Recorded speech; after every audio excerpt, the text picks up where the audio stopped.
Students, आज हम पढ़ेंगे unit 2.9 story writing. Story writing का मतलब क्या होता है? राइटिंग स्किल्स में आता है। स्टोरी राइटिंग का मतलब होता है कि आपको एक कहानी लिखना है, आपको कुछ हिंट दी जाएंगी, आपको उसे देखकर एक कहानी लिखनी होती है। Which different stories do you know? आपको कौन कौन सी कहानियाँ पता हैं? Tell one of the stories you know. आपको जितनी भी कहानियाँ पता है उनमें से एक कहानी हमें बताएं। Note down the important words from the story. उस कहानी में से ज़रूरी वर्ड्स, इम्पॉर्टेंट वर्ड्स देख के लिखो। Complete the following story with the help of hints given in the bracket. यहाँ आपको ब्रैकेट में, ये रहा ब्रैकेट, ये ब्रैकेट्स में आपको वर्ड्स दिए गए हैं। आपको ये वर्ड्स देख के ये जो स्टोरी है नीचे उसको कंप्लीट करना है। तो आइए पढ़ते हैं क्या स्टोरी है। A lone elephant dashed in the forest looking for friends. A lone elephant मतलब एक अकेला हाथी जंगल में जा रहा था और उसको नए दोस्त बनाने थे, तो वो अपने दोस्त ढूंढ रहा था कि मैं उसके से अपना दोस्त बनाऊं या कौन मेरा दोस्त बनेगा। He met a monkey and asked, "Will you be my dash?" वो एक मंकी से मिलता है, वो पूछता है कि क्या तुम मेरे दोस्त बनोगे? You are too big and cannot swing on trees as I do. फिर वो मंकी कहता है कि तुम बहुत बड़े हो। हाथी का जो आकार होता है, उसकी जो बॉडी होती है वो बहुत बड़ी होती है, सबसे बड़ी होती है जानवरों में से। And swing on trees and cannot swing on trees as I do. और तुम पेड़ों पर नहीं झूल सकते जैसे मैं झूल सकता हूँ। आपने देखा होगा कि बंदर पेड़ों पर झूलते हैं यहाँ वहाँ, तो वही ये बंदर कह रहा है कि तुम मेरी तरह नहीं झूल सकते। So I can not be your friend sad dash. तो हम दोस्त नहीं बन सकते, ऐसा बंदर कहता है, मंकी कहता है। The elephant then met a rabbit and asked him if he could dash. फिर वो हाथी एक रैबिट से मिलता है और कहता है कि क्या तुम मेरे दोस्त बनोगे? You are dash to fit inside my burrow. फिर वो रैबिट कहता है कि तुम बहुत बड़े हो, you can not B my friend, तुम मेरे दोस्त नहीं बन सकते। Replied dash. रैबिट रिप्लाई करता है, कहता है। The elephant asked a fox and he got the same reply that he dash. फिर वो एलिफेंट एक फॉक्स से मिलता है और फिर उससे वो यही पूछता है कि क्या तुम मेरे दोस्त बनोगे? तो फॉक्स भी उसे यही जवाब देता है कि तुम बहुत बड़े हो। The next day all the animals were running in the fear. अगले दिन सारे जानवर डर के मारे यहाँ वहाँ भाग रहे होते हैं। The elephant stopped a bear and asked what was happening and was told that a tiger has been attacking all the animals. फिर वो एक बियर को रोकता है, बियर भी एक एनिमल होता है, और पूछता है कि क्या हुआ, तुम क्यों यहाँ वहाँ भाग रहे हो, सब क्यों डर रहे हो? फिर वो बियर बताता है कि एक टाइगर जो है हम पर हमला करने आ रहा है, इसलिए वो सब यहाँ वहाँ भाग रहे हैं। The tiger wanted to dash, the elephant wanted to dash. He went to the tiger and said, please sir leave my friends alone. वो जो हाथी था अपने दोस्तों नहीं, अभी उसके दोस्तों ने मना कर दिया था, उसके दोस्त बनने के लिए सारे जानवरों ने मना कर दिया था। वो उन सब जानवरों को बचाना चाहता था, इसलिए उसने टाइगर से कहा कि प्लीज़ मेरे दोस्तों को छोड़ दो। The tiger did not listen. Tiger ने नहीं सुना। Seeing no other way dash the elephant kicked the tiger and scared it away. जब टाइगर नहीं माना तो एलिफेंट को कोई और रास्ता नहीं दिखा, एलिफेंट ने टाइगर को लात मारी और वो जो टाइगर है भाग गया।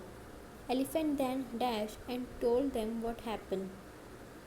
After listening to elephant's the animals agreed dash, you are just the right size to be my friend. फिर उस एलिफेंट ने सब जानवरों को बचा लिया, तो जो सारे जानवर थे उन्होंने उस एलिफेंट को अपना दोस्त बना लिया और कहा कि तुम्हारा साइज़ जो है वो बिल्कुल परफेक्ट है, बिल्कुल अच्छा है, सही है हमारा दोस्त बनने के लिए। मॉरल मतलब इस कहानी से हमें क्या सीख मिलती है। Friends come in all shapes and sizes. दोस्त जो है वो किसी भी शेप किसी भी साइज़ के बन सकते हैं। कोई छोटा हो, बड़ा हो, मोटा हो, पतला हो, कैसा भी हो वो दोस्त बन सकता है। ये कहानी ऊपर जो आपने सुनी है ये आपको अपने आप इसके जो ब्लैंक्स हैं वो कंप्लीट करने हैं।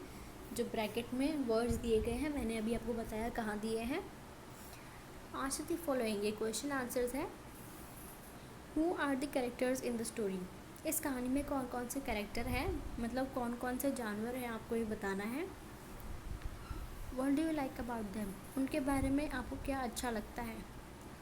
Where does the story take place, कहानी कहाँ से शुरू होती है। Read the following sentences. I went to park yesterday, I had a great time, I had a lot of fun, what do you do yesterday.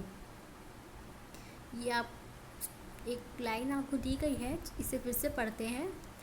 I went to the park yesterday, I had a great time, I had a lot of fun, what did you do yesterday. ये पूरी line में कुछ गलत है। क्या गलत है। Full stop. एक सेंटेंस जब ख़त्म होता है उसके बाद हम फुल स्टॉप लगाते हैं, और अगर हमने फुल स्टॉप नहीं लगाया तो ये इसी सेंटेंस की तरह हो जाएगा जो मैंने अभी आपको पढ़ के सुनाया, जो कि बहुत अजीब लग रहा है। मैं फिर से पढ़ के सुनाती हूँ। I went to the park yesterday, I had a great time, I had a lot of fun, what did you do yesterday.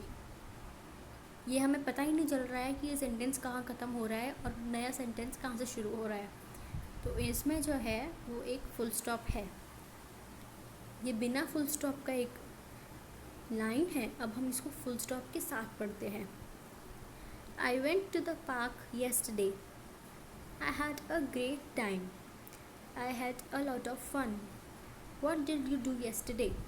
अब हमें समझ आ रहा है कि इस सेंटेंस में क्या बोला जा रहा है कि मैं कल पार्क गया था, मैंने बहुत अच्छा वक्त वहाँ गुजारा, मुझे बहुत मज़ा आया, और तुमने क्या किया कल। इसका मतलब यही है। Read the following sentences, rewrite them in your notebook using capital letters, full stops and question mark at the appropriate places. अब full stop, question mark, capital letters कहाँ लगते हैं वो मैं आपको बताती हूँ। एक जैसा कि मैंने अभी आपको बताया कि एक सेंटेंस जब ख़त्म होता है तो उसके बाद हम फुल स्टॉप लगाते हैं। इसी तरह कोई भी सेंटेंस शुरू होता है तो उसका जो पहला लेटर है वो कैपिटल होता है। जैसे मैंने बोला आई एम अ गर्ल, तो इस सेंटेंस का जो सेंटेंस स्टार्ट हो रहा है कहाँ से हो रहा है, आई से हो रहा है। I am a girl I से हो रहा है, तो वो जो आई है वो कैपिटल लेटर है। इसी तरह मैं बोलूँ शी इज़ ईटिंग फूड, तो इस सेंटेंस कहाँ से शुरू हो रहा है, शी से हो रहा है, यानी कि एस, तो जो एस है वो कैपिटल होगा। A question mark is used at the end of question.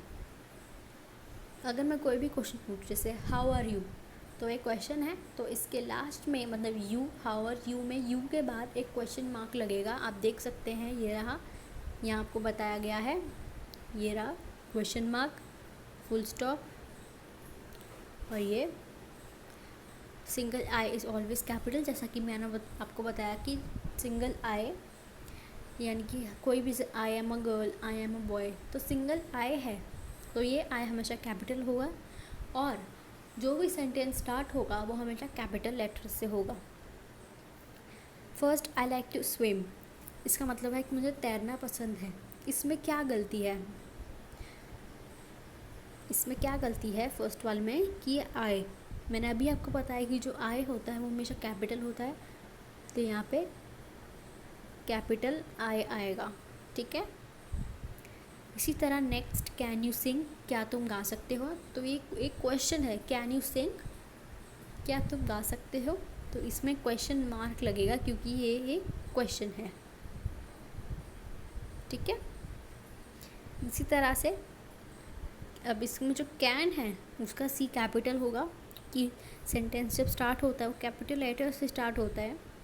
I love my family, इसमें भी जो आई है वो कैपिटल होगा। व्हाट इज़ योर एज, तुम्हारी एज क्या है, ये क्वेश्चन है तो उसमें क्वेश्चन मार्क लगेगा। Neeta went to school, Neeta school गई। तो नीता वर्ड है, नीता वर्ड एक नेम तो है, पर सेंटेंस स्टार्ट भी इससे नीता से हो रहा है, तो ये जो नीता है इसका एन कैपिटल होगा। आई होप आपको समझ में आ गया हो।